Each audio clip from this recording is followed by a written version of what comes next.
call to order the Committee of the Whole meeting in Round Lake Area School District 116 Board of Education on Monday, July 7th, 2014 at 7, it says 8. 7:07 p.m. in Round Lake High School Library Media Center. May I have a roll call, please? Mrs. Hartford? Here. Mrs. Rodriguez? Here. Mrs. McKinley? Here. Mrs. Wolf? Here. Mr. Rivera? Here. Mrs. Lassen? Here. All please rise for the pledge of allegiance. Pledge allegiance To the flag of the United States of America and to the republic for which it stands, one nation, under God, indivisible, with liberty and justice for all. I ask everyone in the audience to make sure that your cell phones are either off or on silent. School board members are off the stage. Okay, I need a motion to approve the agenda. Mr. Demus made the motion, Ms. Welch seconds. Is there any discussion? May I have a roll call, please? Mrs. McKinley? Yes. Davis? Yes. Mrs. Lassen? Yes. Mrs. Wolf? Yes. Mr. Rivera? Yes. Mrs. Hartford? Yes, motion carries. Board of Education allows and encourages members of the public and visitors to address the board during public comment. Speakers are invited to address the board in the order in which public comment request cards were submitted. Please note speakers are limited to 3 minutes. Do we have any cards? No? Is there any public comment? Okay. Board of Education has been made aware of a possible violation by district employees of the board's ethics policy. The school board's legal counsel is in attendance this evening to provide a detailed report regarding this investigation of this matter during closed session. It is our intention to provide comments regarding this matter following closed session this evening.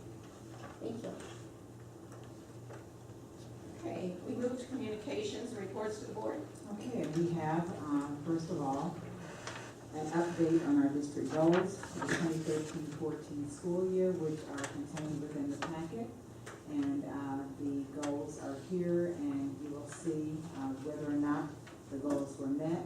I think you will probably see that about 80 to 85% of the goals were met. Not all of the goals were met. And when you take a look at the goals in the teaching and learning area, K through 8, goal number 1, which is on the math materials aligned to the Common Core standards, that goal was met. The implementation of the K-8 model for professional development, that goal was met. Goal number 3, which focused on RTI, was met. The following goal, which is a focus on reduction of course failure rates by 10% at the high school, that goal was not met. And we need to continue to do some work in that area where we are making progress. We know that as we are continuing to revamp and take a look at how we improve student achievement, and I know that I want to commend Dr. Mendoza and as he is working with his administrative team as well as just really revamping with the addition of the Freshman Academy and some other initiatives, counseling, etc. at the high school. Our goal is to see that this is turned around by this time next year. Moving on, we see the increase in the current graduation rate by 2% over the 2013 graduation rate. This is to be determined based upon the release of the final graduation rate. Some of this information we don't have yet because we know that it has to be released from the state. Going forward, the improvement in the culture and climate area identified from the 5 Essential Survey from the high school. This is not applicable in that the district did not proctor the 5 Essential Survey in the 2013-14 school year. We know that the state was having some problems with the 5 Essential Survey, and so therefore we did not utilize that data. Utilizing assessment data to demonstrate increases in student growth and proficiency in reading, math, and science.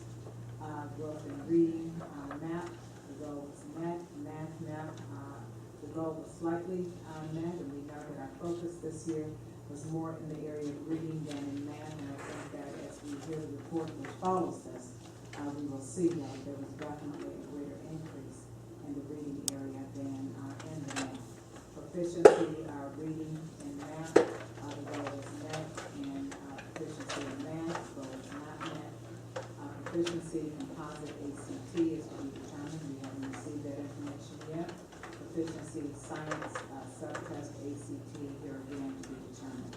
Reduce the overall annual percentage of truancy by 19% in the rate of 6.5% in the 2012-2013 school year. That goal is not met, and we have a different model that we will be using for this upcoming year as far as truancy, and that our truancy interventionists, we will have one who will be placed here at the high school, and rather than the two truancy interventionists being at the RLAS, they will actually be placed in the schools.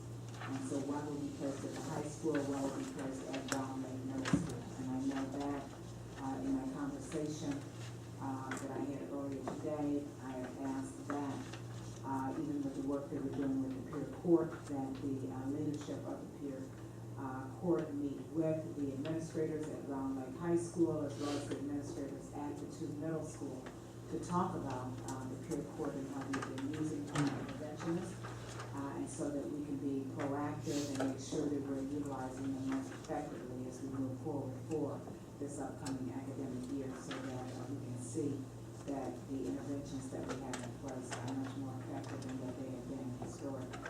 Review and update all ISB school nutrition procedures. That goal was met. Improve the quality of the district's food service operation. The feedback that we received from surveys indicate that goal was met. Review and update all student fee management controls and protocols. The goal was met. Formalize the remaining business office protocols to improve communication, expectations, and accountability. The goal was met, and we're still exploring data management options. Continue to explore efficiencies and cost savings. The goal was met. Create an education foundation. The goal was met. 501c3 application is pending at this time. As we move on regarding facilities, conduct a study and recommend changes in school boundaries. That goal is pending. We put that on hold as we were continuing to look at other, objectives for this particular year. Effectively communicate the need for additional classroom space at Brown Lake High School. That's an ongoing goal, which we will hear more about later today. Develop a district-wide furniture equipment replacement procedure. That goal was met. Develop and implement an energy management program. Goal met. Update security system at Brown Lake High School. The goal was not met. That project was delayed pending a school safety grant application, and that's to be completed in the fall. As we move on to HR, all of the HR goals were met. Moving forward with information technology, expand and improve the technology systems and infrastructure in preparation for online testing and a new phone system was met. Expand and improve student information system and data warehouse. That goal is continuing. Expand and improve technology management procedures. That goal was met. Develop a technology training program that aligns with the submitted technology plan. The goal was met. As we move forward under leadership and communication, improve internal and external communication. That goal was met. The end of year restructuring update as well as the podcast, which is to be released this fall. Improve outreach to multicultural families. That is an ongoing goal. I had meetings with the VPAC, meeting both Amy and I met with them, as well as some other families just recently within the last month. Enhanced utilization of social media for districts and schools. The goal is met. Enhanced school and department web pages. That's an ongoing goal. Creation and distribution of district annual report. The goal was met. Expand quantity and quality of district school community partnerships. That goal was met. Celebrate successes of students and staff achievements across the district. The goal was met. The following information in this report are data associated with the goal, where we would like to have, and I think any district would like to have 100% of all goals met. We know that as we establish goals, the goals should all be reach goals, and we know that it's not always possible to hit every goal 100%, and that our goals should be goals that we're striving for, and that if every goal is not achieved is not an indication that we have not been successful in the work that we're doing. And they should be stretch goals, and many of them are stretch goals. And so I think that as we take a look at our goals, that we can definitely say that 80 to 85% of our goals were met that there is still work to be done, and we know that as we are establishing goals for this upcoming year, we're looking to see what is the next step and how we can continue to move our district from good to great, and take a look at what the work is for this upcoming year. And we are working and have already started to work with our administrative team and to take a look at what is this work that we need to continue to do for the upcoming year. Any questions about the goals and where we are? For the few goals that were pending or ongoing, is that something over the summer as you guys are meeting, are you gonna be looking at what worked, what didn't work, how should we tweak it for next year, and all of those things? Some of the information we just haven't received. Right, Yes, right. here again, we know that, for instance, with ACT, we don't have the Right. information yet. Some of the other information, I think that, with all goals, we always take a look at, was that goal appropriate? Do we need to tweak it in some ways? I spoke about, with the truancy interventionist, we have already tweaked that in that no longer will they be housed at the ESC. We're now going to put them in the schools. And we know that it will be much more effective having them in the schools rather than having them in a central office location. And so therefore, the work that they will be more located with the students rather than they're being away from the students. And so the supervision will be by the building administrators rather than being by central office administrators. So as we're looking at how we can be more successful with that work, we know that it will be more effective if they're working with building administrators and working with the students in the schools rather than being away from the schools. So I think that even with some of the, the way that we are planning to operate for this upcoming year, we know that we are likely to increase the success of some of these programs as we move forward. So that conversation has already started, and I think that even as we, take a look at our performance in the math area, well, we know that we didn't have math materials in place, and so by adopting the math series, then we're expecting to see the same type of growth, if not better growth, in the math area with the new math series as well as professional development that we are seeing with the reading. So I think with some of the plans, the strategic plans, as well as the restructuring that is planned for this upcoming year, then we expect to see some of those areas that we were not successful in. We expect to see some success this time next year that we didn't see at this time.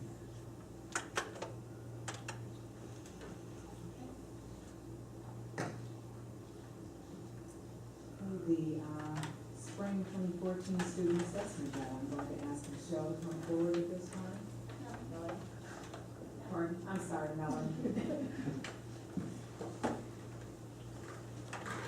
Melanie, you want to introduce yourself. Melanie is one of our new administrators. She's not new to the district, so she was in a teaching role prior to this time. And so we had an opportunity to hear from her last week as she came and did this presentation with the cabinet.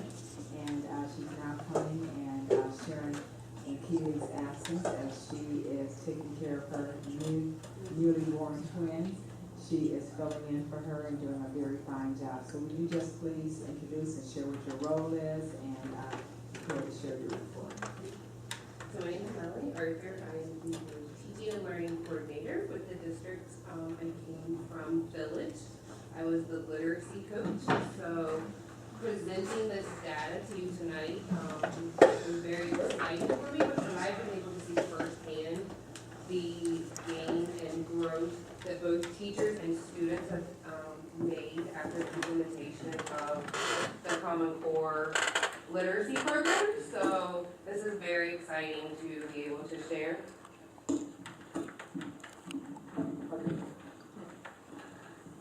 Okay, so tonight we're going to look at the MAP performance data. One reason why we're looking at MAP and not ISAT is because right now we are in what we call the corrective window of ISAT, and our administrators are working very hard to go through and really look at the ISAT data and make sure that all of our students are in the correct subgroups, they're at the correct school, they're in the correct grade, so that when we report this to the state, that there's no errors. Because we want to make sure the data that we get back and that we present to you and that we present to the community and the parents are as is 100% accurate. So that's why right now we are looking at our map data, which will show us our fall map, winter map, and spring map. And then hopefully by our August board meeting, I'll be able to present our ISAT data. So the first slide we're looking at, this is our math data. And when you're looking at math, what we're looking at is what percentage of our students scored at or above the 50th percentile. So when you see kindergarten in the fall where it says 22.5, that doesn't mean our kindergartners scored a 22%. That means our kindergartners in the fall scored at the 22nd percentile. And the average kindergartner would be at the 50th percentile. So if you look, now this is math again, if you look, kindergarten in the fall, they were at 22.5%, and by winter, we had made gains to 28%. So again, if you look kindergarten through 5th grade, we made gains in every grade level. And when we look at our middle school, we see that we did not make any gains, we actually declined. And looking at this, we agree this is not acceptable, this is not what we want to see in Round Lake. And so we're going to strive and work hard for next year not to see this by implementing math coaches.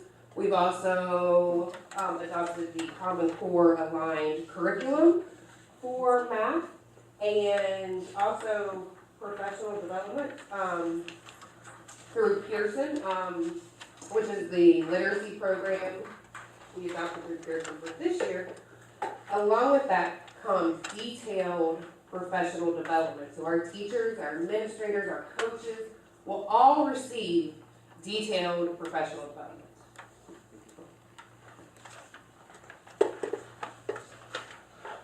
Again, this is the same, this is math still, but this shows our subgroups. So if you look, our white population increased our math scores by 4%. Our black population, 3.1%. Hispanic, 5%. Asian, 18%. 2 or more biracial, 1.7%. And then American Indian, Alaskan, 27.5%. One thing I want to point out is when you're looking at these subgroups, just to give you kind of an idea of our overall student population. So what does our overall student population look like for the number of students that are in our white subgroup? In our white subgroup, that makes up 18% of our student population. Our black subgroup makes up 7%. Hispanic makes up 71%. Asian makes up 2%. Biracial, 2 or more, makes up 2%. And our American Indian or Alaskan makes up 1%. I need a clarification. Okay. Because I want to make sure I didn't get it wrong, because I might have. Okay. The numbers at the bottom, Yes. I could have sworn I thought I heard you say that that was the percent that they were at. That's a percentile, not the percentage. So, like our white population didn't score 33%. They are at the 33rd percentile in the fall, and then they came up to the 38th percentile. So if you look, I thought that meant that, I was just wondering, because it was percent, what percent of the students are at all 50%? so this is, so 38% of our students are at or above the 50th percentile. Yes.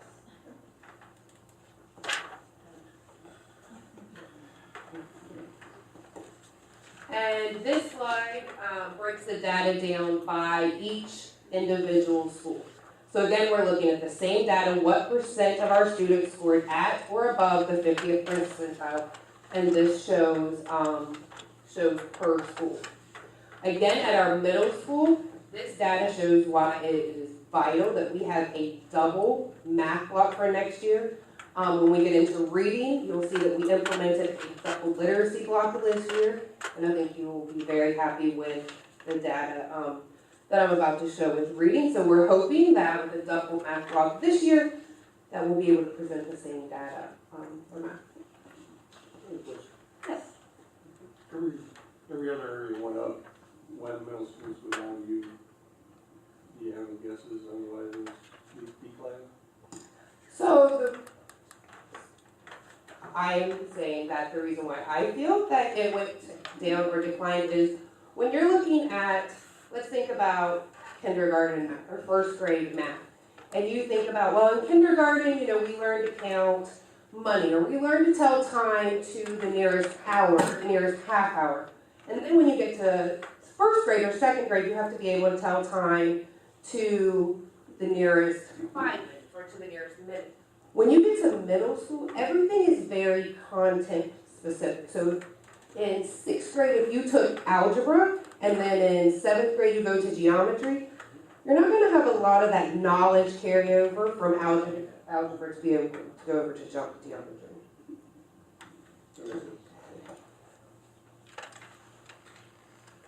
Okay, so here's the reading data, and we need to remember that reading was our area of focus this year. We put our time and our effort and our money into this amazing reading curriculum. We provided strong PD throughout the year, and we hired literacy coaches, we hired reading writing lab teachers, reading specialists. Our reading curriculum is Common Core aligned, which our MAP data was Common Core aligned. And we also focused our intervention block and the extra time and support that we were giving to students was really literacy focused this year. So, as you can see, every grade level made gains. And when you think about students being able to raise our grade level, raising even by 1% from fall to spring is a huge gain. But when you're looking at double digits, this shows that we're really achieving that goal of closing the achievement gap, which is what we really want to do in Roundley. We want our kids to show growth, but we want them to show growth at a rate that's closing the gap and putting us at the national norm, the national level. Again, this is the same slide that you saw with math, except for it's in reading, and again, you can see that we made gains across all of our subgroups. Okay. And then this is, again, a breakdown by the schools. And this is just a side-by-side comparison so that you can see the difference in our reading scores, again, where we focus our time, effort, and energy compared to our math scores. And one thing that I heard throughout the professional developments that Pearson did this year was, and that they told the reading coaches, the literacy coaches, and they told our staff is, we really need to remember that to fully implement a curriculum with fidelity and to see the benefits of a curriculum takes 3 years. So to see that in 1 year, K-8 has grown 8.4% is huge in year 1 of implementation. So I cannot wait to see what year 2 and year 3 is going to mean for Round Lake and what year 1 of math next year will mean. Again, the scores in the double digits show that we're really closing that achievement gap. And these assessments were Common Core aligned, so these were much harder assessments than our students have ever taken before. So for them to show this much growth is a huge success for the whole district. Okay, and then this is just to show you a comparison from last year to this year. So what percentage of our students made growth equal to the average growth of other students nationwide? So again, that goes back to about the 50th percentile. Kindergarten through second, this was our first year of giving math, so we don't have anything to compare to. When you look at our third graders, last year, our third graders were scoring what 36% of the nation was scoring. This year, we're scoring, we're 71% of the nation. So our third graders have improved by 35 percentile points. Amazing.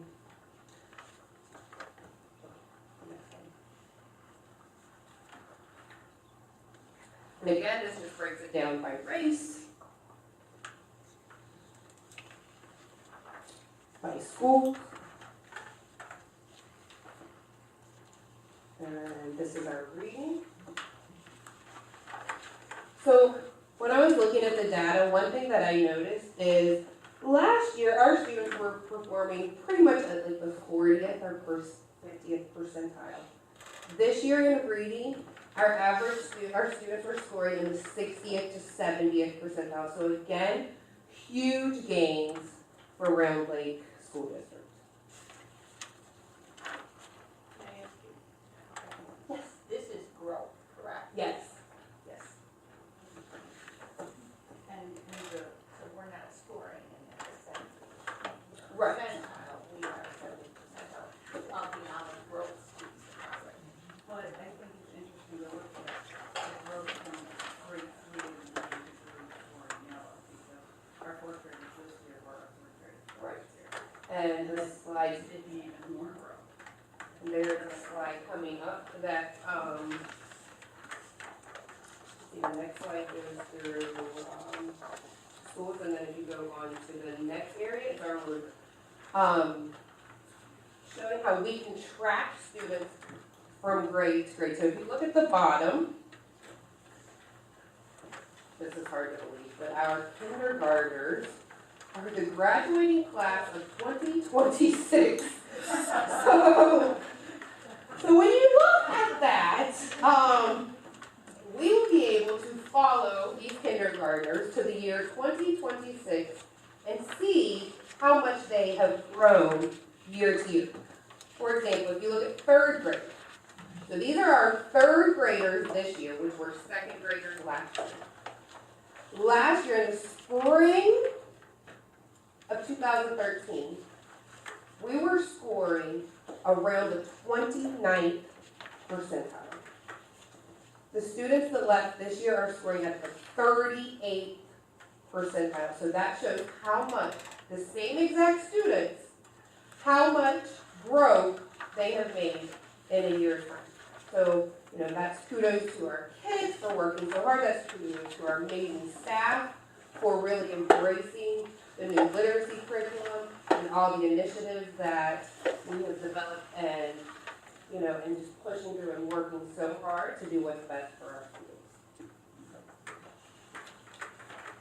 Okay, and then the next slide. Again, this shows us our 6th graders, 7th graders, and 8th graders. Again, we see 6th grade. They're not showing us, we're not seeing what we want to see. This is unacceptable. So 6th and 7th grade is really going to be a focus for the teaching and learning department. This year, we're going to really focus on hiring the best literacy coaches for the middle school, the best math coaches, providing that professional development that they need at both of the schools.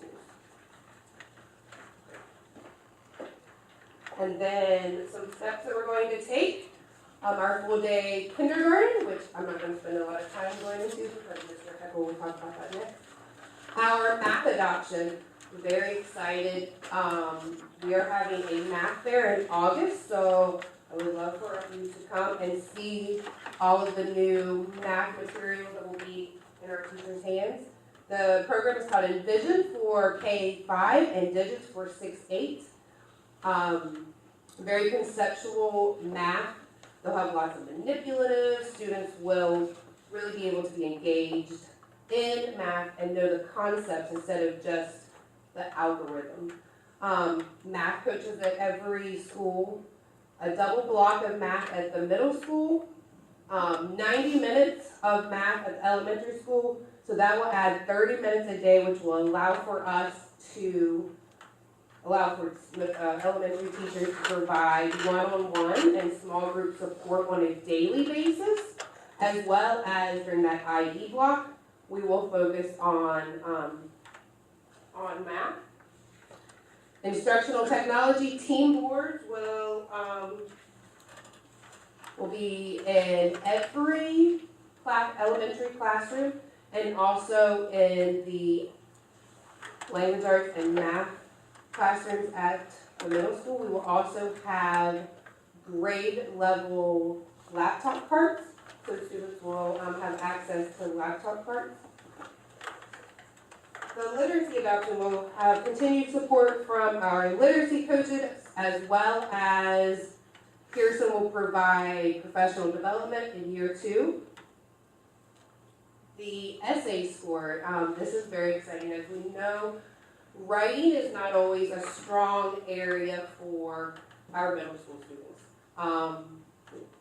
They don't really let you write. So Essay Score is a new online tool that our middle schoolers will be implementing, our middle school teachers will be implementing, and it will help prepare students for the PARC written response assessment. What it will do is it will give students a variety of writing prompts to write about. And the students will have multiple times to write, and instead of the teacher having to sit down and read every single one, it'll grade it, and the students will be able to revise and edit multiple times, and it'll allow the teachers more time to meet one-on-one with that student and really conference and go over piece by piece what they really need to develop their writing and become better writers. And then last year was our year 1 of implementation as far as our PD plans and PD teams and IE block. So as we know, with year 1 of implementation, we're always learning. We're always finding new ways and better ways that we need to do things. So, and we're always looking to tweak for continuous improvement. So again, we'll continue to improve the PD plans and the IE blocks.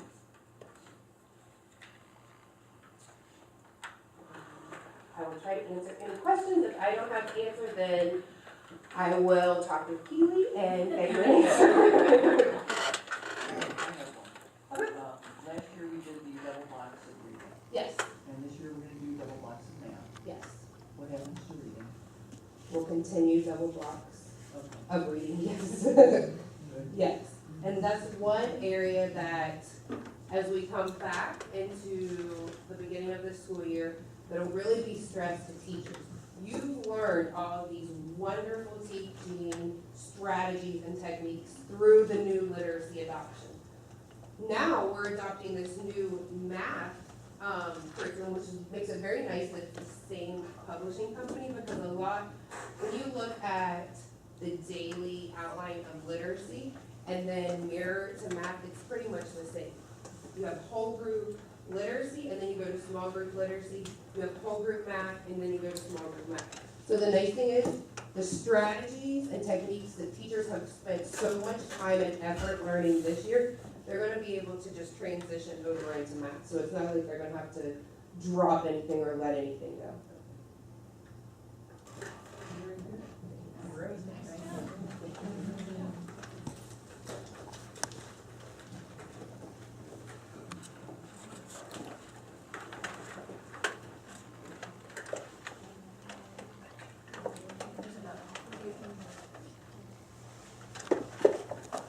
Kindergarten.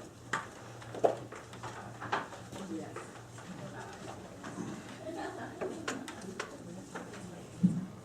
Okay, we are just coming and talking about kindergarten and what's happening there and where we're going and just happening with strategy. And actually, my teacher on special assignment. She's been very key this year in the implementation and the rollout of a lot of the things that we've done. So I felt that it was appropriate that she's here with us today, talking to you about full day kindergarten. Why are we talking about full day kindergarten for our kiddos? That extended time in the day allows us to extend our reading and math instruction for our students. Right now, our students get about 90 minutes of reading instruction and about 45 minutes of math instruction. Next year, this will allow us to take that reading time up to 120 minutes a day and that math time up to 75 minutes a day. So more time for those kids to get those concepts and have that one-on-one time with their teachers.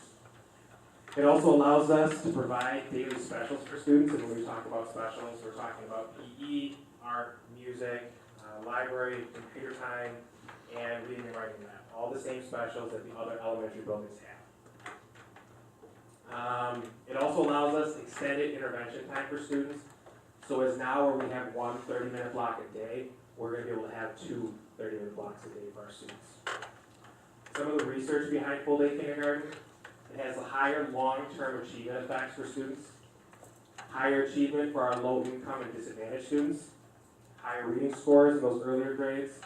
It has higher self-esteem for those kids that have had full day, and higher independence. They're used to doing things and being able to complete those tasks on their own. And it also shows greater creativity for those kids, which is something that we're trying to build with our students, whether if it's through the fine arts or it's through science and social studies and math. Trying to build that creativity is key to success for our kiddos. Why now? Now is the most optimal time. The problem that we always faced was we didn't have the space for it. We didn't have the space to provide those specials every day. So securing the space needed to provide those specials had to take place before we could move forward with recommending to the Board of Education full day kindergarten. And now that we've secured PLEVIAC and we have it and it's great, now we can move forward with this.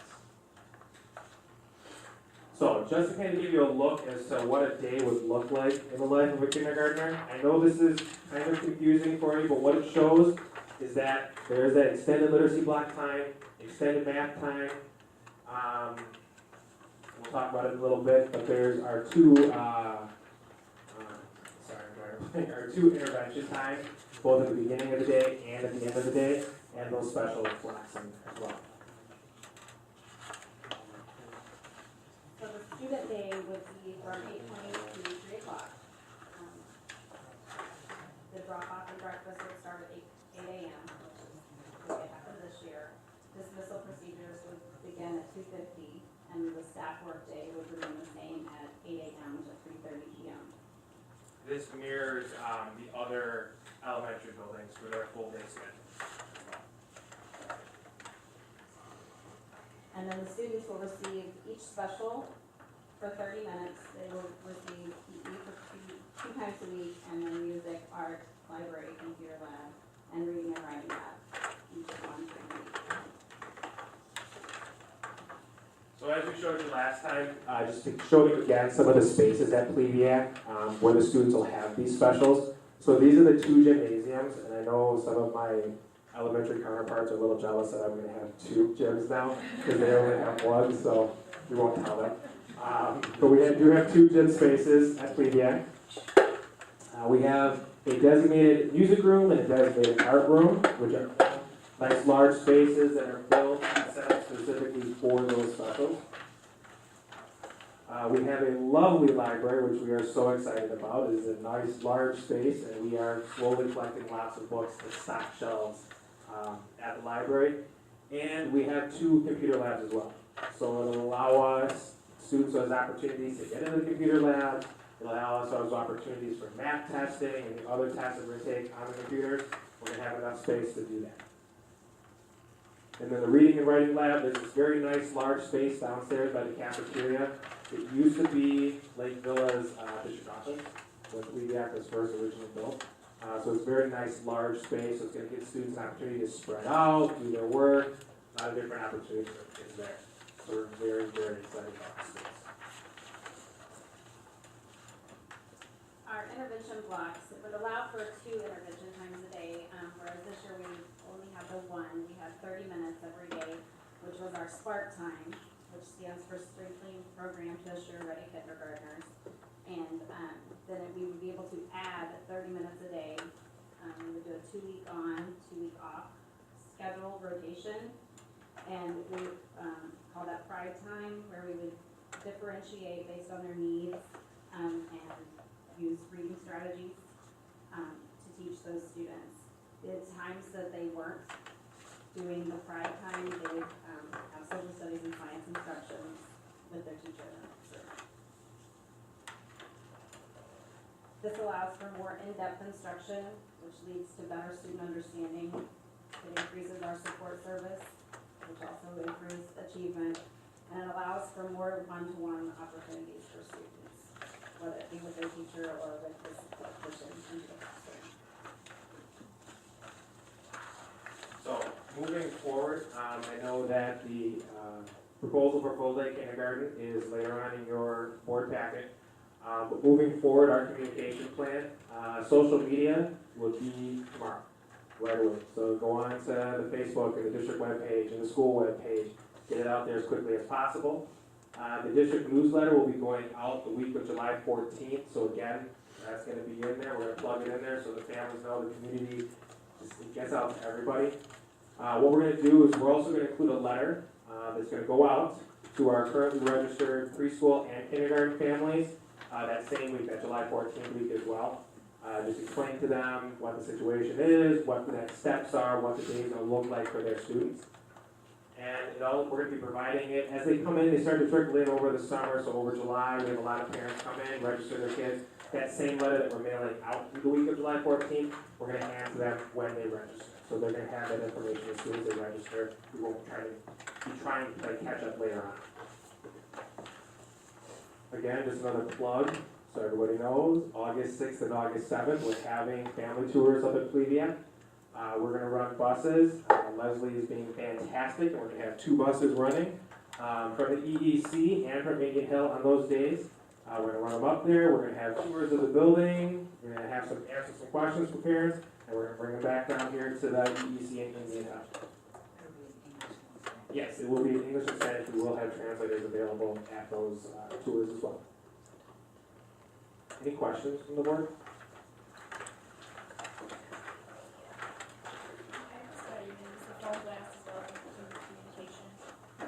We had talked about that, and I think the worry was is if we do that too much, people will start to ignore that. So we wanted to make sure that they had this in their hand in writing for that as well. Not the tours, I'm talking about communication about the full day. You mentioned using the social media sites, or you can use phone wax and letter, but I think you should use phone wax as well. Okay, that's something we can talk about. I mean, some people aren't using social media. That's not the only way. We'll be presenting it through social media, the website, and letters to the families, in addition to the district newsletter. The out-of-call system is an option, but like Nick said, we tried to use that system specifically for more things like calls or inviting people to. There's a lot of information to access for a short out-of-call, so that was the Or maybe just advising that there's communication. I think that's a good way at least to even alert parents that. Exactly, that's what I'm saying. You need to, there's a news that please read it. I mean, maybe not have all the information to it, but at least alert them.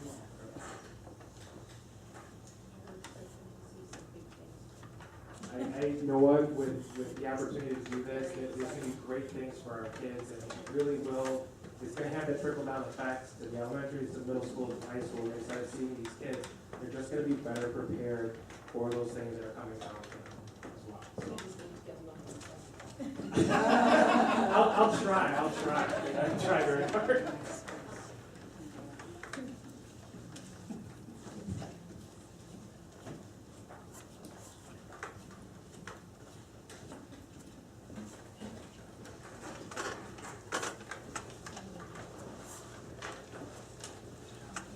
Having the board packet, the response to the Freedom of Information Act request from Nancy.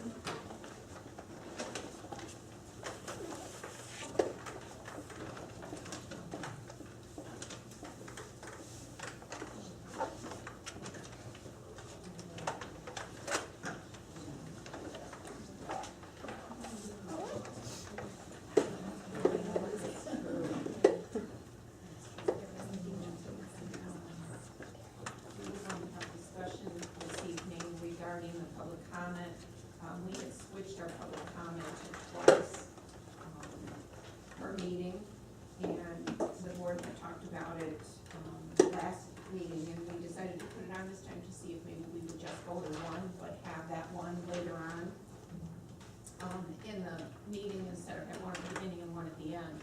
However, I think we might just wait till Kevin is here.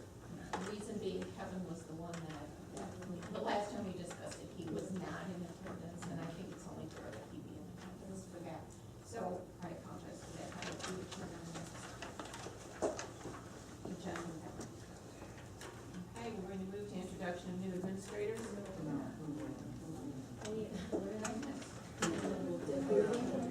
That's right. This one, sorry. Okay, we have to approve the employment report. So, Mr. Demus made the motion, Ms. Love second, is there any discussion? Have a roll call, please. Mrs. Nelson? Yes. Mr. Rivera? Yes. Mr. Bordeaux? Yeah. Mr. Magini? Yes. Mrs. Rockford? Yes. Mrs. Love? Yes. The first thing she called was Mrs. Larson and House right.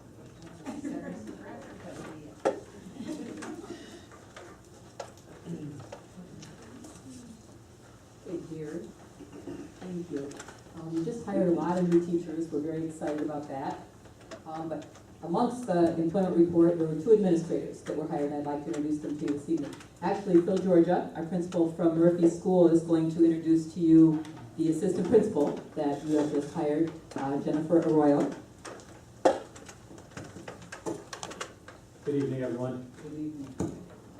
So about a month ago, we started the process of filtering through our applicants, and for our AP position at Murphy, we had 135. And the pool came down to about 15 for phone interviews, came down to about 7 for in-person interviews. And so I'm very excited to introduce you to Jen Arroyo, who is the new AP at Murphy. Jen is a graduate of Lake Forest College with a double major in elementary education and communications. She earned a master's in educational leadership at Concordia University and a master's in curriculum and instruction from American College Education.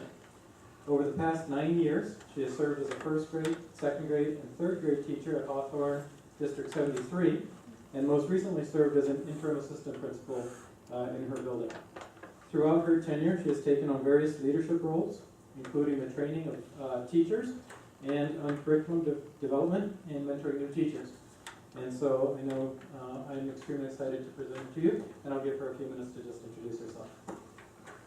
Thank you for this opportunity, and I'm just very excited to be here at Round Lake and looking forward to working with all of you this year. Thank you.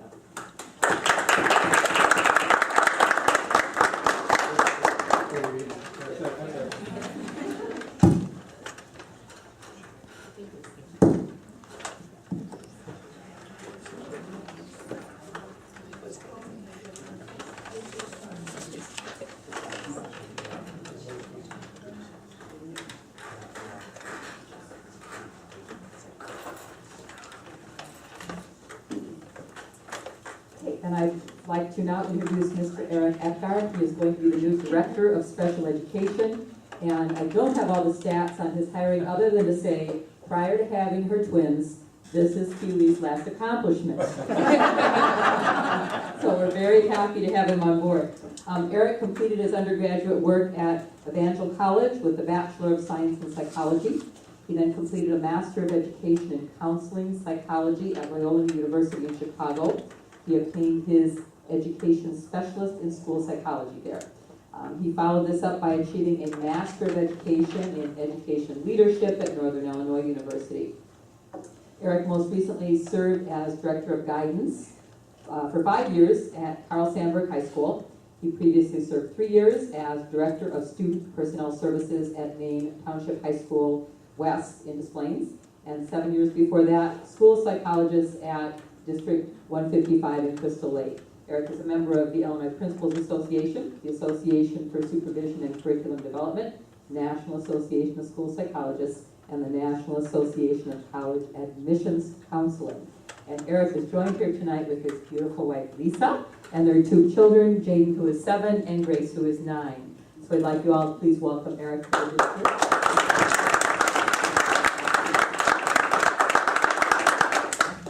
I would like to express my gratitude to the Board of Education and to Dr. Collins for providing me with this opportunity to serve the families and students of the Round Lake community. In addition, I would like to thank my wife Lisa, my son Jaden, and my daughter Grace for supporting me throughout my career. And as I transition into this role as the Director of Special Education, I just look forward to partnering with the stakeholders of the Round Lake community to provide high-quality services and to meet the goals of the district. And again, I'm honored to transition into this role, and thank you again for this opportunity.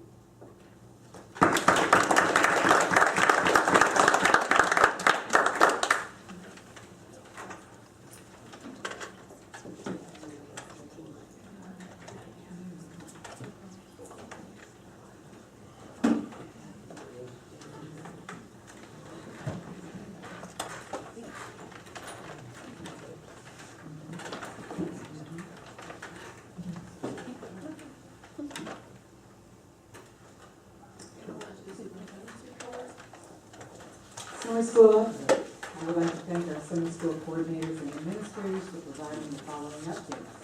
K-8 summer school. Week 1 of summer school was a huge success. Enrollment is at 815 students, which puts us at 463 more than last summer. We also have students on the waiting list for the K-8 program. This summer's program is focused on helping to give the best jump start possible to the 2014-2015 school year. Teachers and staff are working with our new Pearson Literacy and Math series to provide students with grade level appropriate curriculum that they will also use this fall. Our daily schedule allows for students to have 90 minutes of literacy instruction, including 60 minutes of small group reading. We also have 90 minutes of math instruction where students are using new math manipulatives to learn math in a conceptual way. Students also receive 40 minutes of interventions in reading and math and 25 minutes of computer time. High school summer school. Summer school has been moving along steadily at Round Lake High School since June 9th. We had over 300 students registered for each semester of our program. High school summer school began on June 9th. Second semester classes began last week on June 30th. This year, summer school offerings for credit recovery include English, math, science, E&L, and physical education. We are also running 2 programs for incoming freshmen to help with the transition from middle school. One program assists students in our honors track, and one program provides support for our at-risk freshmen. An exciting highlight of our program this year is the introduction of a blended learning model for several of our core area classes. Students are able to take needed classes utilizing an online program and also have a teacher assigned to help them. Not only have students and teachers reported positive feedback regarding the blended learning model, but the model also allows us to provide students with more course opportunities at a responsible cost. The high school summer school program will conclude on July 17th. Plediac conditions report. The condition report for Plediac Elementary School was delivered to our office on June 20th. The report contained a review of the major systems within the school based on a walkthrough conducted by Fannie Howie and Round Lake staff on May 30th. The condition of the building was separated into priorities based on when repairs and replacements will be needed in 5-year increments. The highest priority items would need to be addressed by 2015. One of the main issues that Round Lake area schools will address prior to the start of school is the hand drilling on the stairs. The existing spindles are about 18 inches apart, and panels will be installed between the existing spindles to ensure student safety by reducing the opening to only 4 inches apart. Other items include the repairing of minor building insulation around a few windows and resealing some of the outside facade. Our facilities department has indicated that these can be addressed by our staff as part of routine maintenance and only cost the district materials. Movement around the district. The movement of all classroom materials from the EDC to Plediac started last week, with the materials being placed into the gym at Plediac until after July 15th. The movement of all the materials, equipment, and furniture to Kleviac will be completed by July 8th. Starting July 9th, all district items at St. Paul will be moved to the EEC with an estimated completion date of July 16th.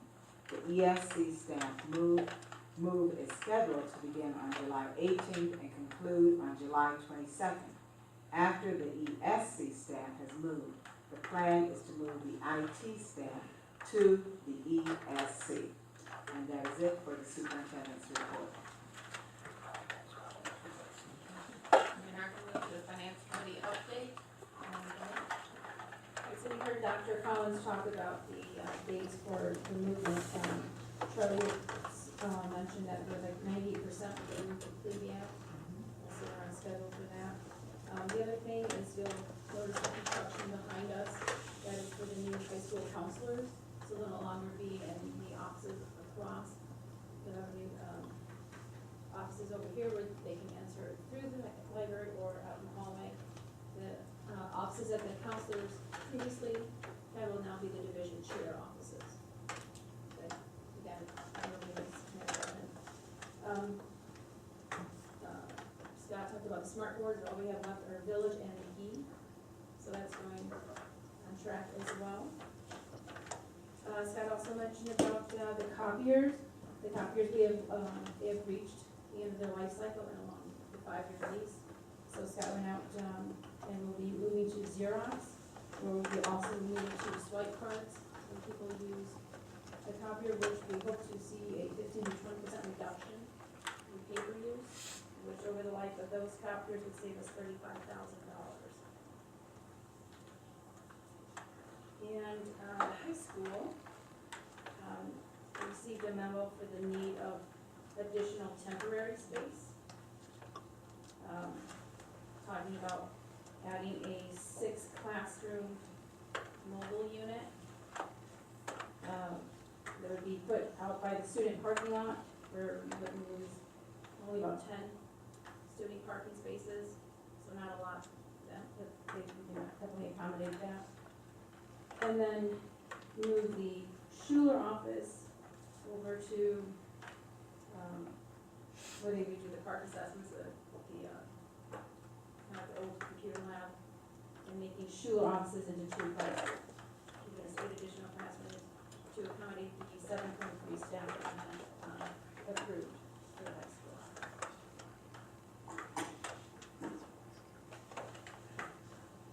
That's it. I think we got right, yeah.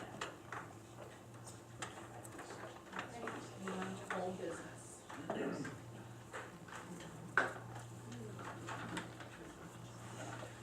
I need a motion to approve the 2013-2014 budget amendment. Ms. Welke made the motion, Ms. Virginia second. Is there any discussion? Any roll call, please? Mrs. Wolf, Yes. Mrs. Radford, Yes. Mr. Rivera, Yes. Mrs. Larson, Mrs. McKinley, Yes. Mrs. Burdine. Yes. Motion carries. Move on to new business versus accounts payable report. Need a motion to,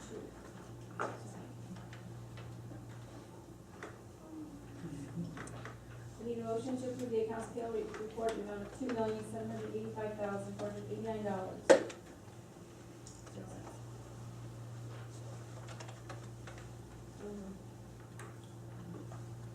Second. Ms. Virginia made the motion, Mr. DeVere second. Is there any discussion? May I have a roll call, please? Mrs. Larson, Yes. Mr. Rivera, Yes. Mrs. Burdine. Yes. Mrs. McKinley, Yes. Mrs. Radford, Yes. Mrs. Wolf. Yes. Motion carries. Kindergarten staffing request. Need a motion to approve the increase in personnel inventory to 5.0 FTE teachers, 2.0 FTE teacher assistants. So moved. Second. Ms. Welke made the motion, Mr. DeVere second. Is there any discussion? Okay, roll call, please. Mrs. Burdine, Yes. Mrs. McKinley, Yes. Mrs. Wolf, Yes. Mrs. Larson, Yes. Mr. Rivera, Yes. Mrs. Radford. Yes. carries. Transition program staffing request. Need an increase in the motion to approve the increase in personal inventory to 1.0 FTE teacher, 1.0 FTE teacher assistant, 0.5 FTE speech and language pathologist. So moved. Second. Ms. Larson made the motion, Ms. Regina second, is there any discussion?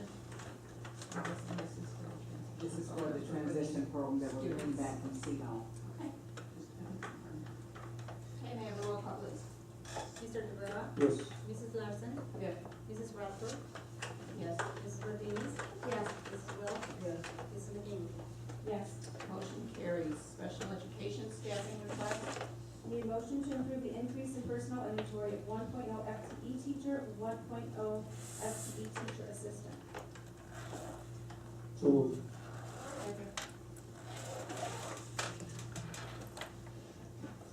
Ms. Larson made the motion, Ms. Regina second. Is there any discussion? We just got here and he's already getting staff. Have a roll call, please. Mrs. Radford, Yes. Mrs. Martinez, Yes. Mrs. McKinney, Yes. Mrs. Will, Yes. Mr. Rivera, Yes. Mrs. Larson. Yes. Motion carries. Elimination of 1.0 FTE LAS teacher.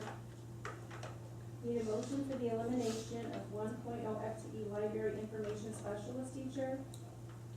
And a motion to increase in personnel inventory of 1.0 FTE library media assistant. Ms. Martinez made the motion, Ms. Welch second. Can I have someone just for the, our visitors explain that? Here. The LIS position is the librarian. Last year we had a librarian here at the high school along with a LMA. And the decision was made that the high school would be better served for the students to have two LMAs that are there for the students for the money, because we need an overall librarian for the district. And currently Patty Stanko, our professional development and teaching training coordinator, holds that certification, and she basically did that this year. She worked a lot with the high school librarian, who's no longer with us, but to coordinate the library services throughout the entire district. So she will continue to do that as part of her role, and we just felt that we get a better, financially speaking, to have two LMAs. It will allow us to keep the library open longer for students, since we can flex their time, have one start a little earlier, one stay a little later, so that there's somebody here to assist the students if needed. Have a roll call, please. Mrs. McKinney, Yes. Mrs. Martinez, Yes. Mrs. Larson, Yes. Mrs. Will, Yes. Mr. Rivera, Yes. Mrs. Radford, Yes. Motion carries. Elimination of teacher assistants. I need a motion to approve the elimination of 3.5 FTE teacher assistants. Second. Okay, the motion, Ms. Regina second, is there any discussion? Have a roll call, please. Mrs. Larson, Yes. Mr. Rivera, Yes. Mrs. Martinez, Yes. Mrs. McKinney, Yes. Mrs. Larson, Mrs. Radford, Yes. Mrs. Will. Motion carried. Round Lake High School field trip request. I need a motion to approve the Round Lake High School field trip request for Round Lake High School band to Indianapolis, Indiana, Round Lake High School marching band to Urbana, Champaign, Illinois. So moved. Second. Mr. DeVere made a motion, Ms. Larson second, is there any discussion? Roll call. Mr. Rivera, Yes. Mrs. Larson, Yes. Mrs. Radford, Yes. Mrs. Martinez, Yes. Mrs. Will, Yes. Mrs. McKinney. Yes.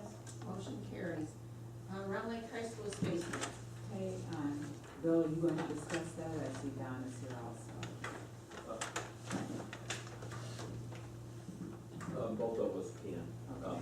And as we were looking throughout the spring, we do know that the high school came forward with the freshman academy positions and a program that they wanted to do for the freshman academy.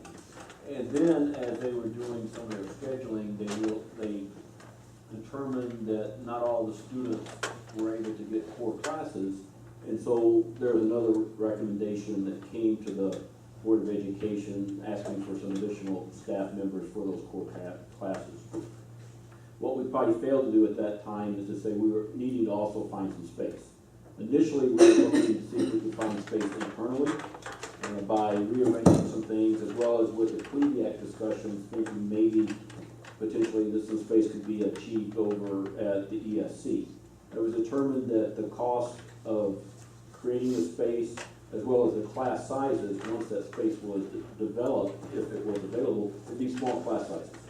And so therefore, we then explored and looked outside of the building and came up with the proposal for a temporary classroom, 6 classrooms that would be adjacent and right outside the north corner here.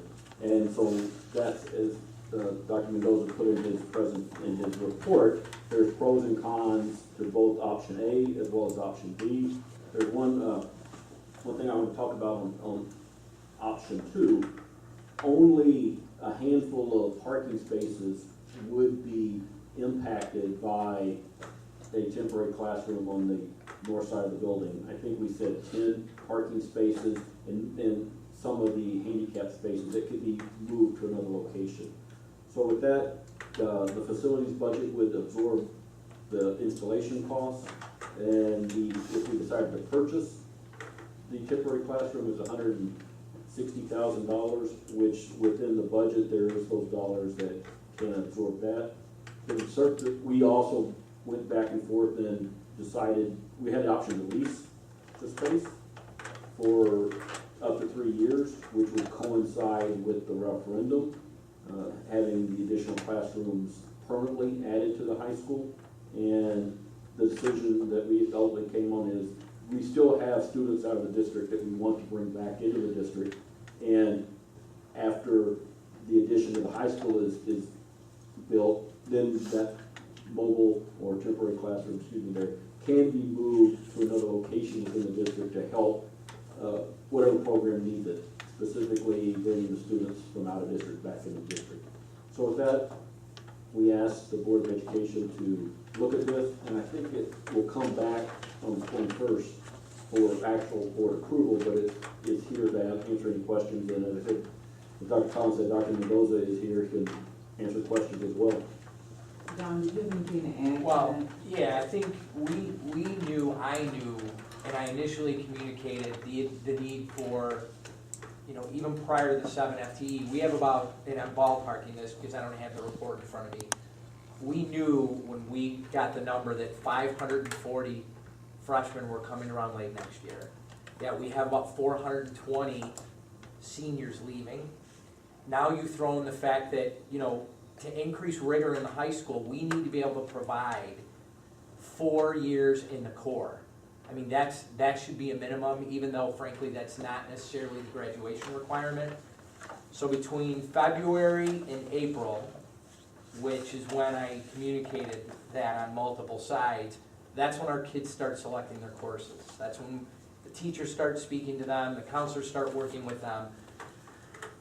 And through that process is how we derived the 7. So if you'll notice, I don't have it in front of me, but virtually the entire 7.3, I think 7 of it is in the core subject areas.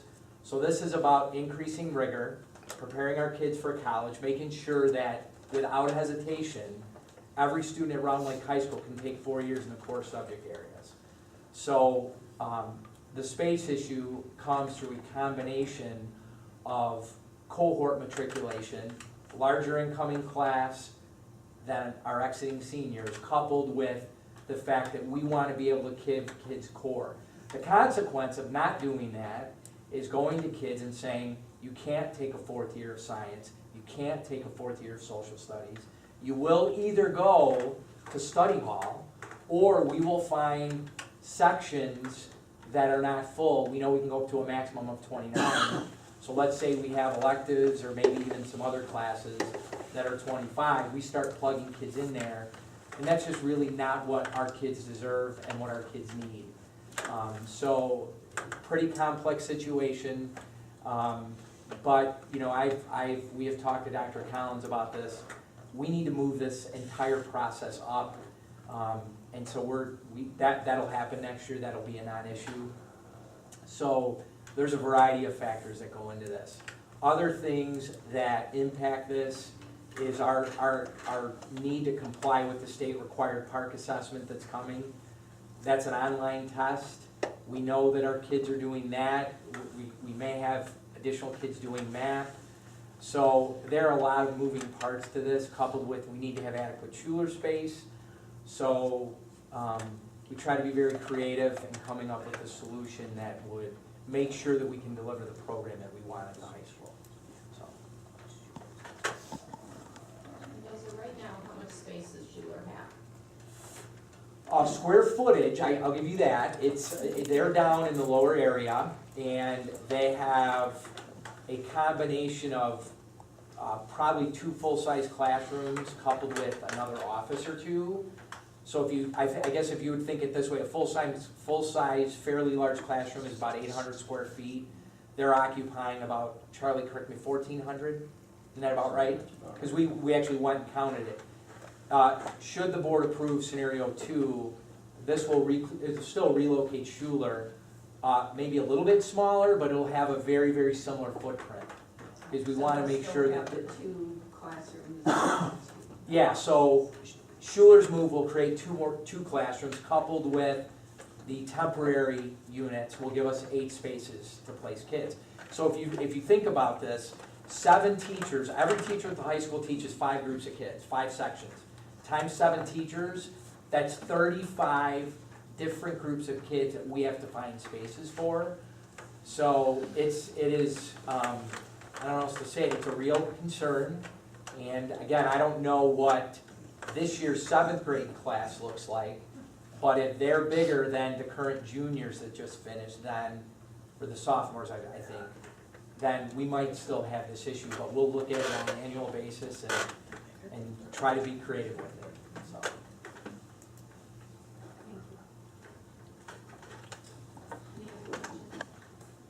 Okay, we move on to positive occurrences. I have a positive occurrence. Last weekend, the Round High School varsity cheer team, they did a couple car washes in the Round area. And we had one of the customers that came by, was actually taught at or teaches at the tech campus. And he has some really nice things to say about our students that attend their campus. They said how, they're really enthusiastic, they're really bright, they're really engaged, and he said he was really pleased with every student who ever sent there. I thought that was something nice to really share. I had the honor again this year of attending the Aspiring Superintendent's Conference with Dr. Collins, and I will say again, she does an amazing job of putting on that conference. The quality of people that are coming through, I was a part of the interviews, and the quality of those people is just amazing. They did a wonderful job on it.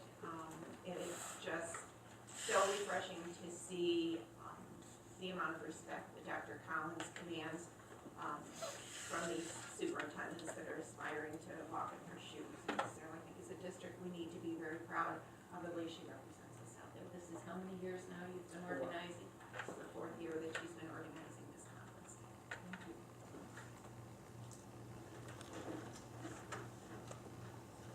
Okay, if that's it, we are going to go to another public comment. Again, Board of Education allows and encourages members of the public and visitors to address the board during public comment. Note speakers are limited to 3 minutes. Is there any public comment? Okay, hearing none, I need a motion to go into closed session to discuss appointment, employment, compensation, discipline, performance, or dismissal of specific employees of the public body, including legal counsel, section C1, collective bargaining matters, section C2, and litigation, exception C11. Ms. made a motion, Ms. Clark second. Mrs. Glasser? Yes. Mrs. Levine? Yes. Mrs. Levine? Yes. Mrs. Clark? Yes. Mr. Rivera? Yes.